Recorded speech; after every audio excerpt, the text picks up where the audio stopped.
Hey everybody, how's it going? I'm in my bedroom because Cassie is here, so she's in the other room. Um, so let's talk about the debate, the debacle debate. Let's talk about it. Um, so I'm gonna give you some impressions that I had as I was watching it, and going into people's energy and reading them and what's going on is that's kind of my wheelhouse. I'm not 100%, but I'm that's kind of my strength, and every reader has their strengths and their not so strengths, so I did that during the debate to see like what's going on here.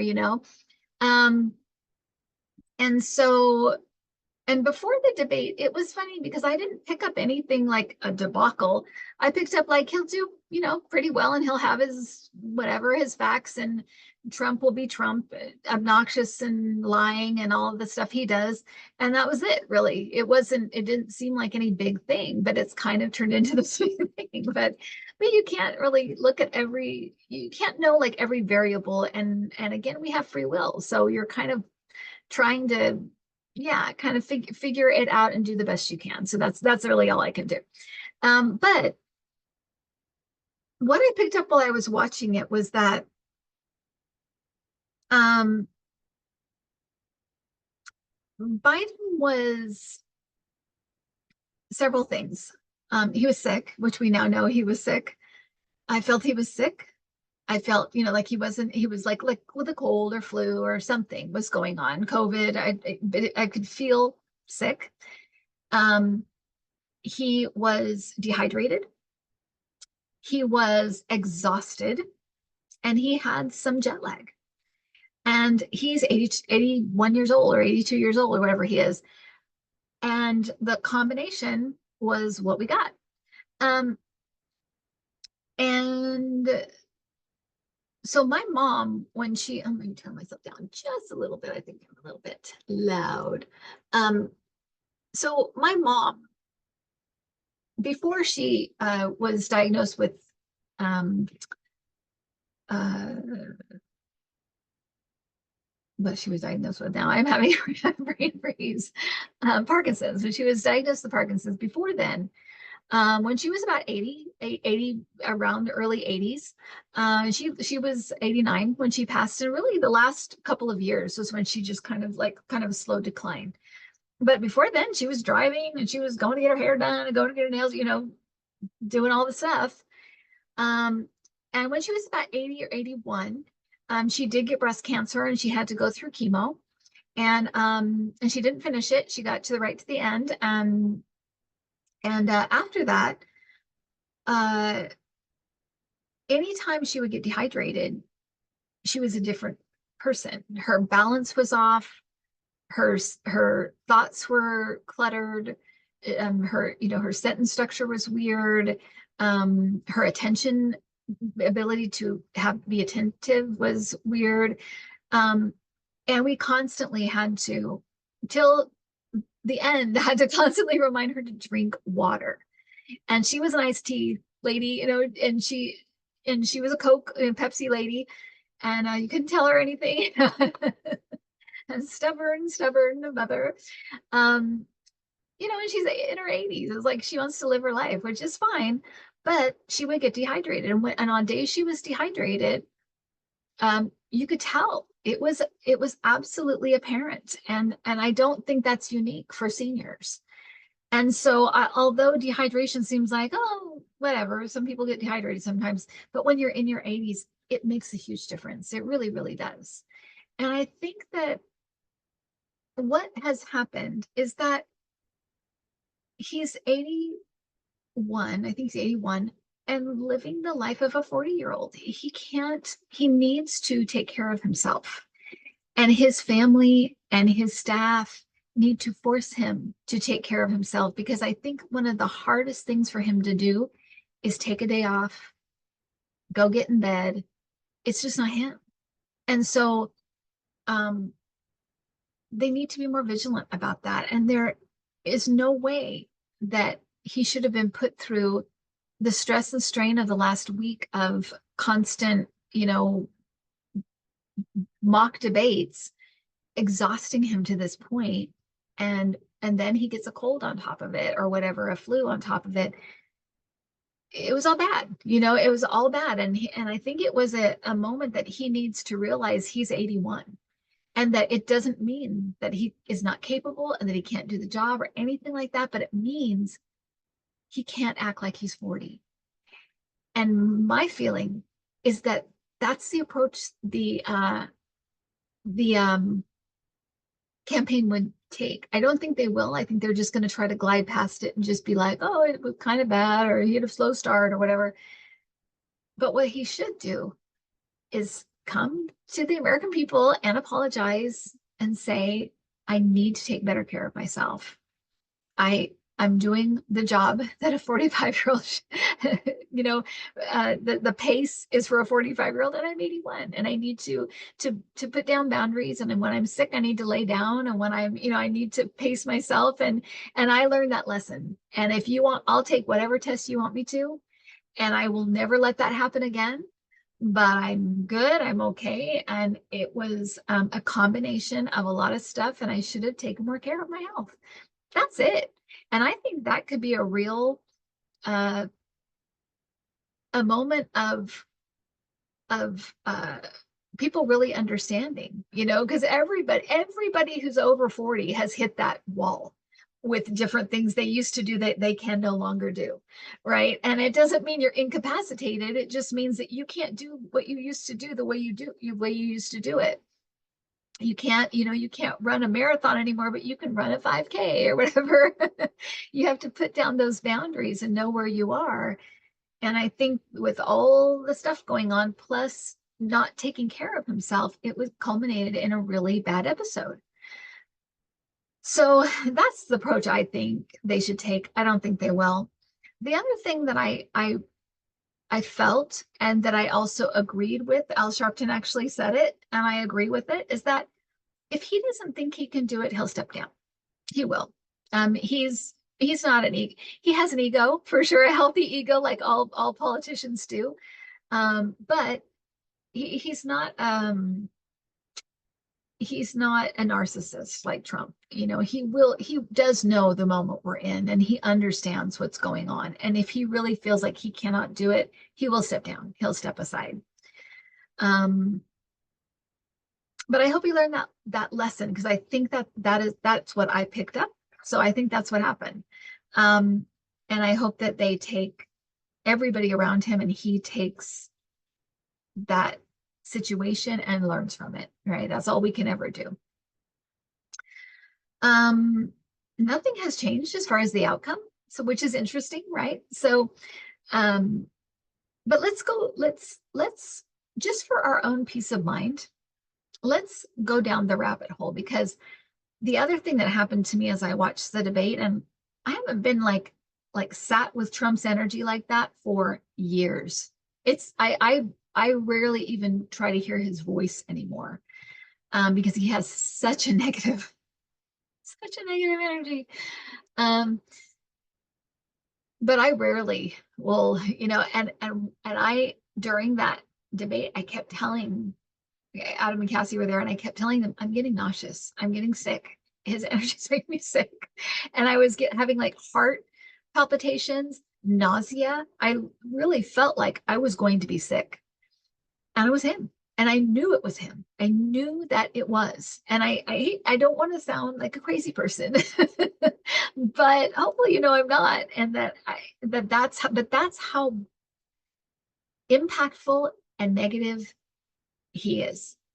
And it's gotten worse, because I can remember way back kind of watching stuff and not feeling like that. But there is a real change to the ickiness of his energy. And I kept hearing my guide say, that is a lost soul. And I don't feel like what they meant was there's no coming back from this. He can't, he has the choice. He's the boss of him. But what they were telling me was this is what that looks, this is what a lost soul looks like. This is what you're witnessing. This is what you're seeing. And this is what it looks like. Somebody who is so separated from spirit, is so unconscious, right? To put it in Eckhart Tolle terms, uh, so unconscious. This is what it looks like. Someone who is lost in ego and has no connection at all to their own spirit, to source, to their yeah, that's what it looks like, and that's what it acts like, and that's what it feels like, and you're witnessing that. They were just kind of letting me know this is what that is. And so it really is the light and the dark. It really, really is. And it will get even more so as time goes on. And I wanted to also remind you that my guides have said repeatedly, a lot's going to happen between now and the election. It's not going to look like what we think it's going to look like. Things are going to be different. And things, even in the world, things are going to be different. So hang on, hang on. Some will be good, some will be really yucky. It's going to be a combination, but it's also going to be showing people who they are and what this is. And the choice is not, even though I said that light and dark, I don't like to think of it that way. The choice is easy or hard.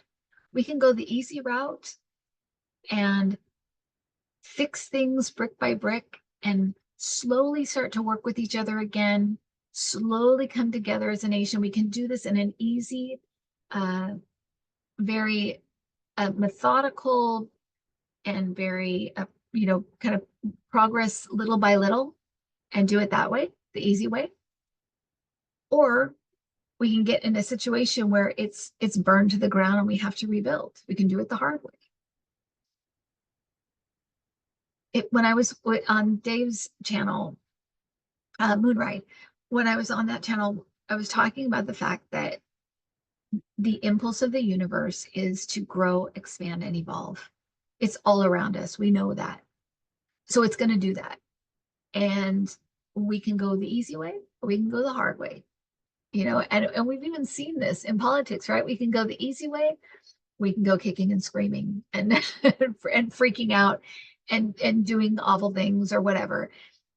Our guides, and we all have guides, our guides always, always, always want us to go the easier, more joyful route. As human beings, we don't sometimes. Sometimes we do, but sometimes we don't. Sometimes we go the hard way. And so in this case, we have a choice. We can go the easy way, and it may take a little longer and, be stretched out a little bit, but it will be easier. Or we can go the hard way, which may be faster actually, but it's going to be a lot more difficult, a lot more painful. And it's our choice. The other thing to keep in mind is that when we went through COVID, not all of us needed COVID, right? We know that it was for kind of pushing our, it was a lane we could go down that would kind of open up a lot of consciousness at once, raise people's consciousness at one time. It was an avenue, and we took it. We went down that avenue, right? However, some people were already enlightened, already living, moving that way anyway. They didn't need it, right? But there were absolutely hundreds of thousands of people that did need it, that needed it to actually stop and look around and say, oh my God, I'm missing my kids growing up. I'm going to work from home. Or I realize I hate my job and I'm never going back. There are a lot of people that needed it that were just in robot mode all over the world. And they needed that space and that quiet and that stillness to figure it out. I didn't need that. You didn't need that. most of us didn't need that. In this community, we were already looking inside, and we were already, trying to be, helpful people, but we're all connected. So we're along for the ride, and we get out of it what we can get out of it. We've built this community this, along with all the other communities, we built those communities in this. So we definitely used it and grew and became more enlightened and all of those things, but we didn't necessarily need it, right?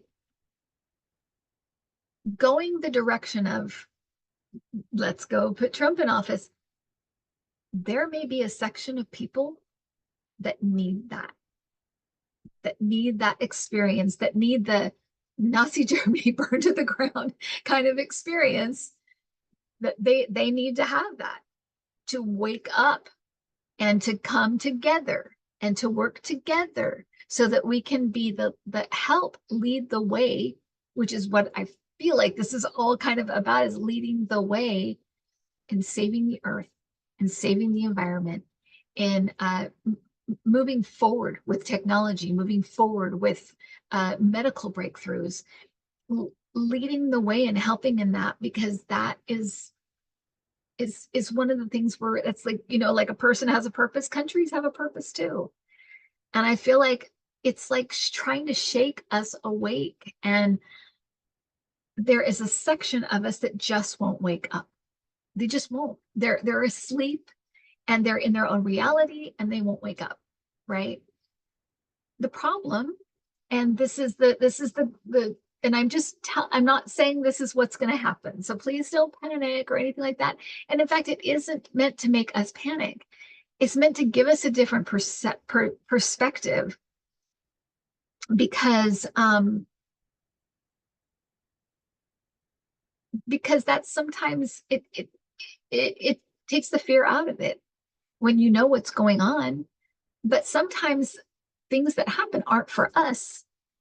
Like, we already know this stuff. It's for them, or it's for people that aren't waking up, or people that need to have, some kind of leap in consciousness. And we're going to get there either way. Like I said, there's an easy way, there's a hard way. And if the hard way wins, the hard way wins. And what happens then is that they eventually learn, but it's going to be harder. And even though we don't need that, we're along for the ride because we're all connected, and that's the way it is. It kind of reminds me of, like, if a family has a family member that's in the throes of addiction or the throes of mental illness, and the family's along for the ride. There's one person who's in distress, but everybody's going through it in their own way. And they may not be in the hot seat, right? They may not be the hot seat that is the hottest, but they're around. They're part of it, because they're along for the ride, right? So either way, they're either going to come along on our ride, or we're going to come along on theirs, but it's going to end the same way, which is us waking up, working together, sharing and caring, just like a little they didn't learn that in preschool, but it really is about that, about connecting, coming together, being compassionate, loving each other, working together, cooperating. Yeah, and it needs to happen in a way it's not happening. And again, the earth is going to do what the earth does. The universe is going to do what the universe does. It's going to evolve. And so we can either do it the hard way, the easy way, the long way, the short way. We all have these choices along the way. But either way, it isn't anything to be afraid of. It's just not. I know that I have a different view of things, but I hope that we have been together enough now that you share some of that. that we're all okay no matter what, that death isn't death, and we're all okay. Um, I work with the dead, people that have passed, animals that have passed every day. They're fine. Um, and when we pass, it's, and I'm not saying we're going to pass. I'm not saying that. I'm just going to I'm talking about the worst case scenario. Even the worst case scenario isn't the worst case, because all we do is we leave the play to go sit in the audience and watch the play. That's it. That's the big reveal, you know. And I think we all know we have purpose here, and we all want to be here and stay as long as possible and do our part. And in the end, it's all going to be fine, because it's the impulse of the universe. It can't be stopped by a person or a country, or it can't. It's the way it is. So I don't know if that helped. But I don't feel like, I feel like, I guess in the end, I feel like Joe Biden will drop out if he feels like he's really not gonna be able to do it, because he knows what's going on. I don't feel a difference in that the Democrats are going to take it all. I don't know how that happens, but it does. Um, at least that's where we are still right now, even after the debate debacle. That's what it feels like to me. And the one thing I will say too is that something I've noticed is that people are very compassionate. I think the media underestimates how much people actually really like Joe Biden, and really appreciate him and are thankful that he took over when he did. Um, so it'll be interesting to see how um, people react. I did get an image of a movie, Spider-Man. They're in one of the Spider-Man, I think it's the second one. There's a scene where he's holding a bus up. He holds a bus is going off a cliff, and he kind of puts his hands to the side and holds it. And he finally gets enough strength to kind of push it back so that all these people are saved. And when he's done doing that, he collapses in exhaustion and just passes out.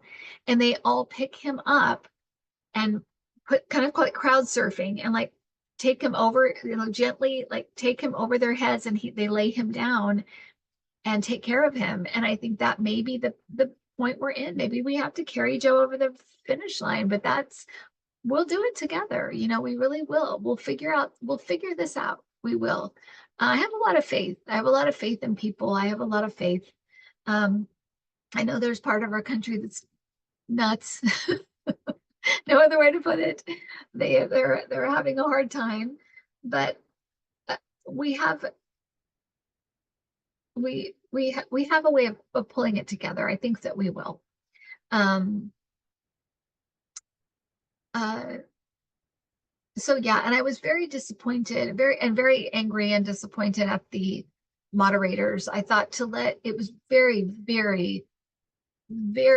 irresponsible of them to just let him lie for 90 minutes. I thought that was very, just very disappointing, and very damaging that they did that. I don't understand that. I really don't. It would have been so easy to have just a scroll of fact checking on the side. I don't know why they did it that way. So that was very disappointing and very harmful. I don't think that was good. I really don't. I really think that was really negative. And he's so sick now, and he's so, he feeds on hate and anger. So of course he looks strong because he feeds on hate and anger, and everybody hates him and is angry at him right now. But he is kind of one of those people that you know he yeah, it was sad, and it was bad, but people, it's been very interesting how people have reacted. They still are like, we love Joe and we don't want him to go, but maybe he has to. But I really do feel like um, they're weighing everything, and that he will be the one to say, I'm not up to this. I can't do it. I always saw him stepping down in the middle of his term.